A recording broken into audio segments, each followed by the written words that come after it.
തിരുവനന്തപുരത്ത് നിന്ന് ആലപ്പുഴയിലേക്ക് പോകുന്ന ആ KSRTC ബസ്സിൽ അന്ന് വലതുകാൽ വെച്ച് കയറുമ്പോൾ ഞാൻ അറിഞ്ഞിരുന്നില്ല ആ യാത്ര എന്റെ ജീവിതത്തെ മാറ്റിമറിക്കുമെന്ന്.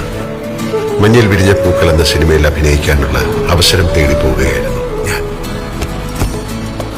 യാത്രകളുടെ വിരസത മാറ്റാൻ കൂടെയുള്ള യാത്രക്കാരുടെ അനക്കങ്ങളും ഭാവങ്ങളും ശ്രദ്ധിക്കുക, അവരുടെ മനസ്സിനുള്ളിൽ എന്താവും എന്നൊക്കെ വെറുതെ ചിന്തിക്കുക എന്നൊരു സ്വഭാവം അന്നും എനിക്കുണ്ടായിരുന്നു.